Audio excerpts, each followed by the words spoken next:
Very good morning to all of you. This is Anita Singh, Associate Professor at Pandit Negiram Government College. I'll discuss with you today role of Othello in killing of Desdemona. We find Othello to be hero of the play Othello itself. And Othello, the play is named Othello. It means the person was very important in the play, and Othello is very much important in the play, no doubt.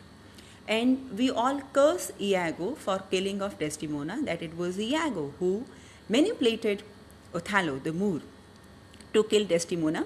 His intentions of Iago, they were not to kill Desdemona. He just wanted to disgrace Othello, making him cuckold so that he should be stripped of his position of general and he should suffer kind of disgrace for having such a wife which he does not deserve, as Iago thinks. So that was a petty score he wanted to settle with Othello, and he was not mindful, even Iago was not mindful of the intentions of Othello, that Othello can go up to the extent of killing Desdemona if she proved disloyal and unfaithful to him. So always we blame Iago, always we blame Iago as a villain. Even A.C. Bradley tells us that Iago leads Othello by his nose for the culmination of the tragedy. Othello is such a fool that he is tricked by Iago, the villain, and he triggers the tragedy of Desdemona. But if we have a deep reading, we find that Othello, he was a general. He was not a simpleton that he can be misled by any person, even the greatest villain, Iago. A.C. Bradley finds Iago a very dangerous villain. That he was the most dangerous, and he was the most potentially lethal villain of Shakespearean tragedy. But if we have a deep reading of Othello, we find that Iago was just a pawn. The real villain of Othello is Othello himself. And not even a villain. Like Macbeth, he kills Duncan for his gain. Macbeth was so strong that he could not be that much influenced by the witches.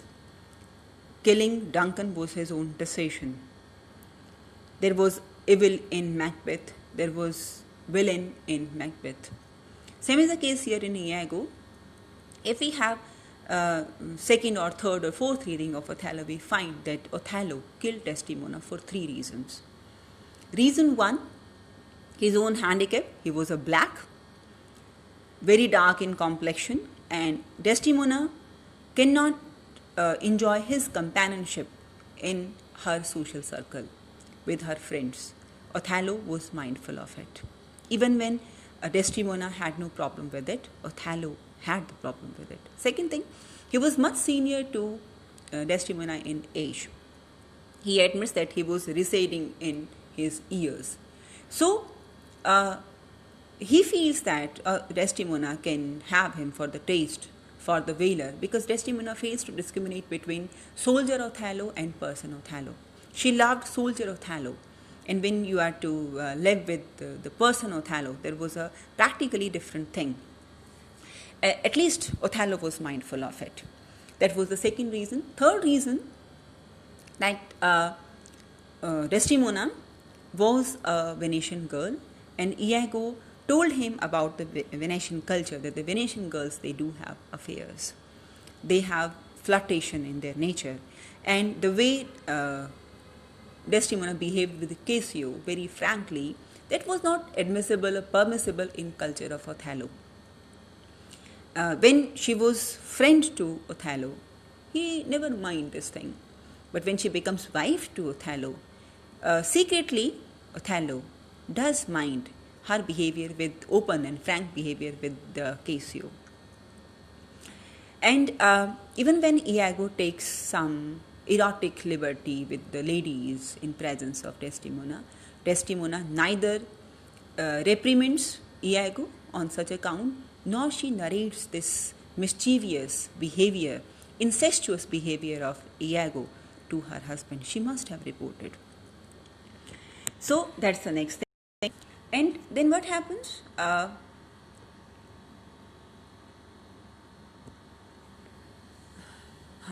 Then what happens? Then what happens? This thing happened, and again, she couldn't.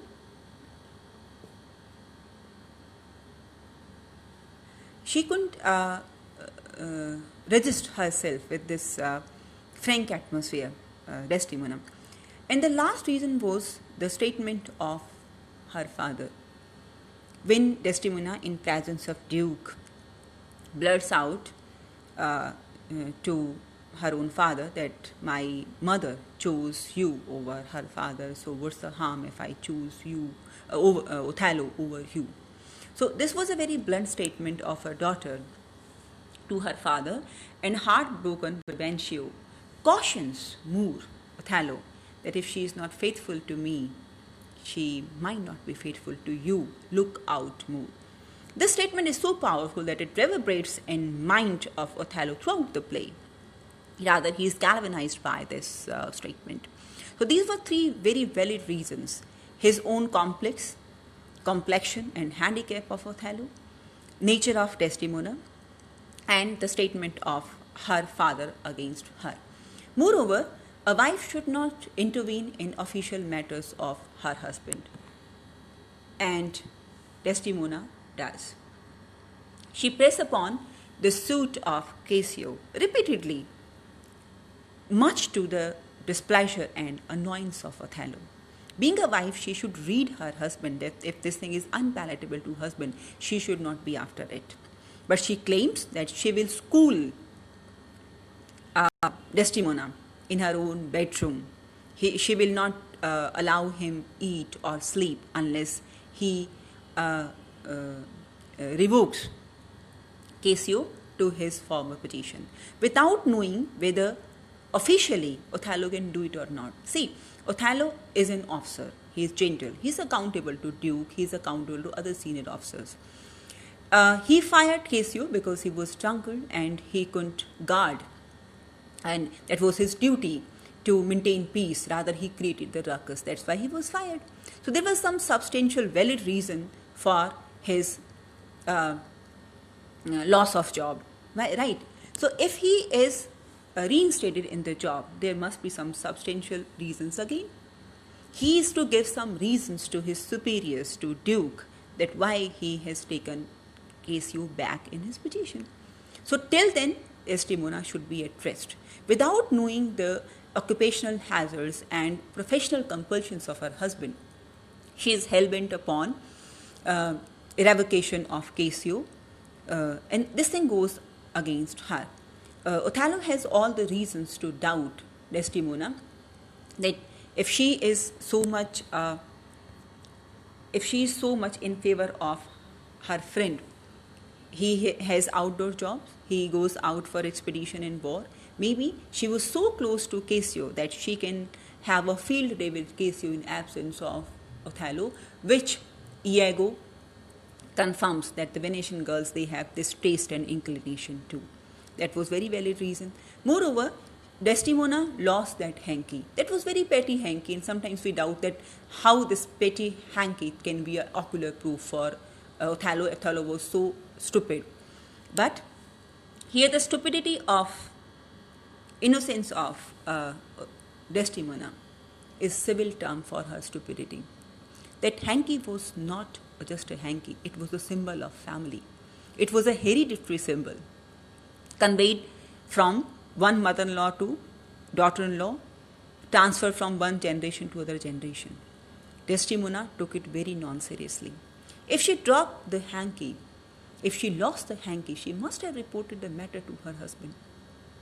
But to regain hanky was not her first priority. Her first priority was revocation of Cassio. Her husband was not a sepoy or just a petty officer. Her husband was a general. He must have calmed the entire jungle. He must have gone through all the particles of sand to procure her the hanky, such a precious gift that was. But even when he asked her about the hanky, she makes no reply to that. She must have known this thing, that this was a family symbol to Othello of much sentimental value, and she must have respected those sentiments of Othello. So loss of hanky is not a loss of a petty hanky, it was a loss of respect towards Othello. It was loss of family respect, cultural respect to Othello. If she cannot maintain and manage that gift handed down to her from generation to generation, how can she maintain family repute of Othello? So Othello feels it, that if she can drop the hanky, she can also drop faithfulness towards Othello, and making his family, which is, he also hails from a royal family of Africa, bringing disgrace to his royal family, which he couldn't digest.